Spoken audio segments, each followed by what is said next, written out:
Hello everyone. In previous lecture, we studied Gauss-Seidel method. Today, we will study Gauss-Jordan method.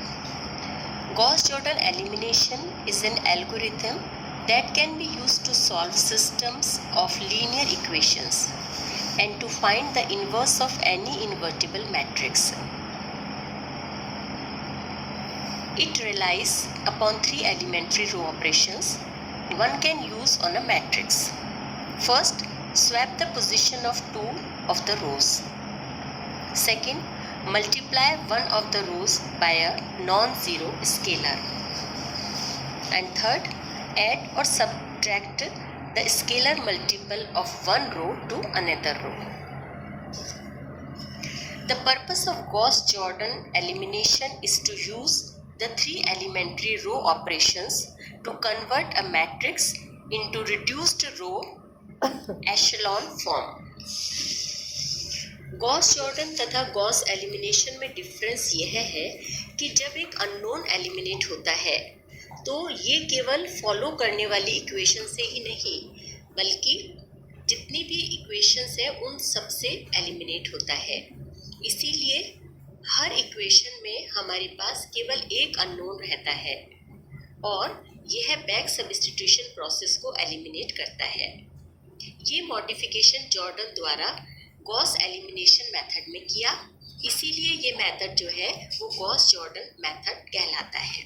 इसमें first step देखो क्या है कि x1 first को छोड़कर सभी इक्वेशन से एलिमिनेट होता है।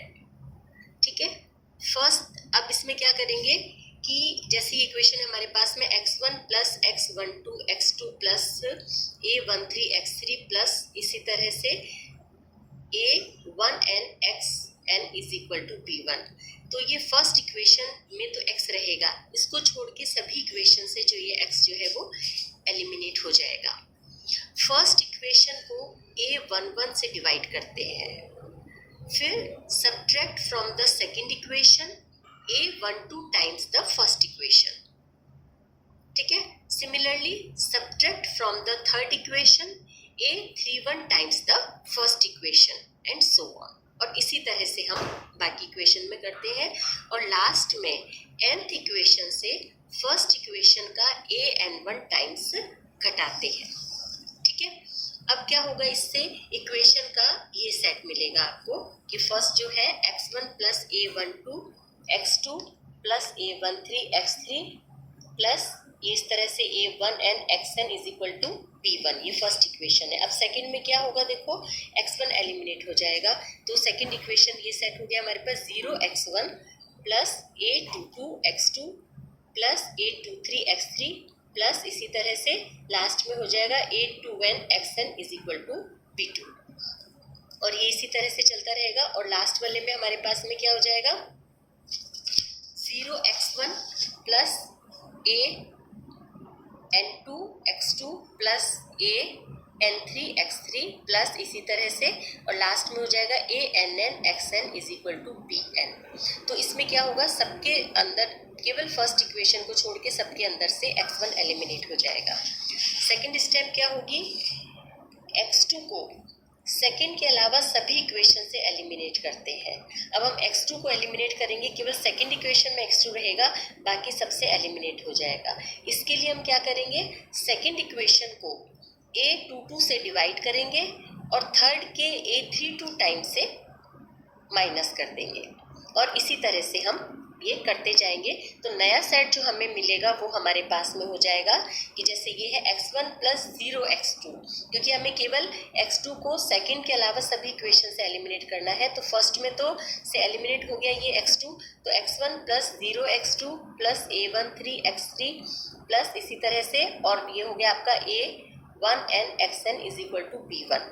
ठीक है, सेकेंड इक्वेशन में क्या होगा, आपका x2 रहेगा तो ये x1 क्या हो गया 0x1 plus x2 plus a23 x3 plus इसी तरह से और ये हो जाएगा आपका a2n xn is equal to b2। ठीक है, सिमिलरली 0x1 प्लस x2 भी यहाँ पर 0 हो जाएगा तो 0x2 plus a33 x3 plus ये और ये आपके आ गया A3n xn is equal to B3 और इसी तरह से चलती जाएगी और आपके पास में क्या आ गया लास्ट में 0x1 plus 0x2 plus AN3x3 plus इसी तरह से और ये ANN xn is equal to Bn। ठीक है, तो अब हम इसमें देखते हैं कि हमने फर्स्ट सेट जो था उसमें तो क्या किया था, x1 को केवल इक्वेशन 1 में रहा, बाकी सबसे एलिमिनेट हो गया। ठीक है, स्टेप 2 के अंदर क्या है आपका, x2 को सेकंड के अलावा सभी इक्वेशन से एलिमिनेट कर दिया।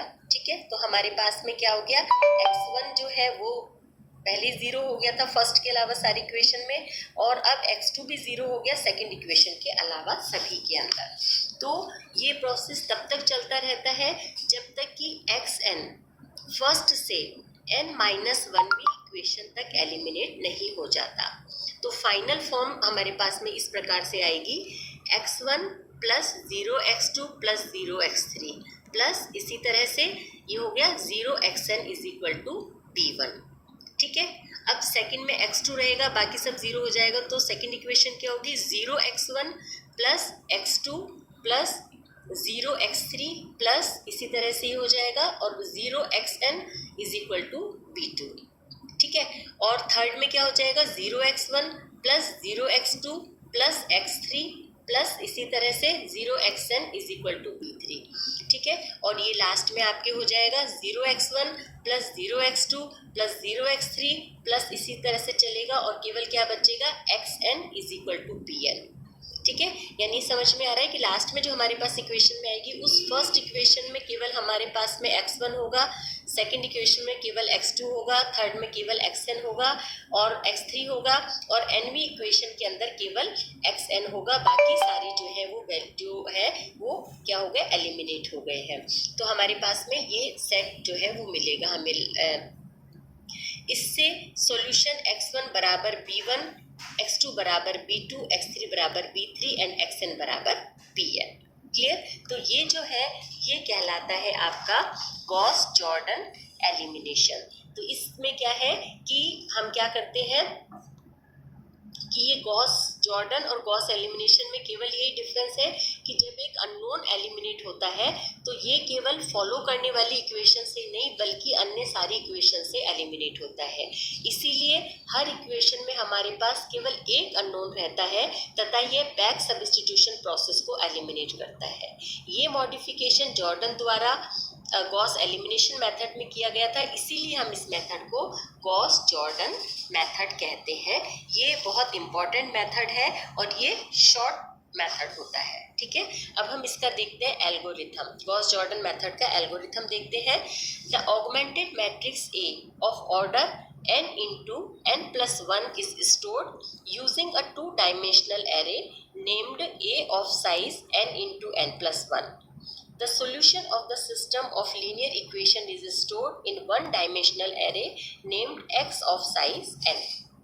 ठीक है, अब उसी तरह से इसको कैसे बिगिन स्टार्टिंग में read n for I is equal to 1 to n by 1 2, for j is equal to 1 to n plus 1 by 1 2, read a ij n before, फिर for k is equal to 1 to n by 1 2, set temperature for j is equal to k to n plus 1 by 1 2, set a kj is equal to a kj और temperature, and for I is equal to 1 to n by 1 2,